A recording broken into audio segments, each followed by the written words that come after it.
معزز دا د فتنې زمانه ده او د فتنې په زمانه کې بستا دین ته او ستا ایمان ته او ستا تقوا ته بلایا او مصیبتونه متوجه کیږي.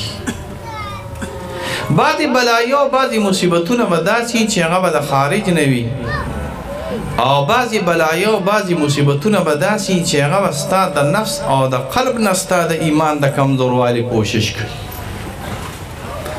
مونږ الحمدلله مسلمانان په دې دنیا کې یو قوم هم نن سبا په الحال داسې نشته چې هغه په خپل دین باندې داسې مین دی لکه څنګه چې دا مسلمان په خپل دین مین دی. ګورئ دا راته ګپ نه لګومه. ګورئ دا مولیان تاسو کله ناکله تنګئ او تاسو داسې او تاسو خرابي او تاسو مولیانو صاحبانو که تاسو د نورو قومونو نه خبر شوئ، د عیسیانو نه خبر شوئ، د یهودیانو نه خبر شوئ، د هندوانو نه خبر شوئ، د سیکانو نه خبر شوئ، هغه ټول ختم دی الحمدلله. دا یاد ساتئ.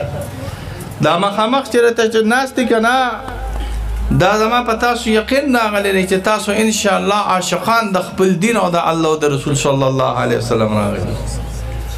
دا زما په تاسو یقین راغلی دی چې دا مولیان او قاریان او طالبان خو لا یو طرف ته دا امیان هم الحمدلله د خپل دین لپاره انشاءالله خپل سر ورکوي او دا امیان او دا ګیرخریلي او دا اسکولیان او دا کالجیان دا الحمدلله چې ناره تکبیر الله اکبر کی نو مونږ ملیان خو بلاویو چې یې لکه هغه امساسه شوه شابه دا پڼې راواله او دا سپلی راواله او چې ګورو نو دوی به انشاءالله په میدان کې زمونږ نه مخکې ولاړ دي. ګوره دا یاد ساتئ.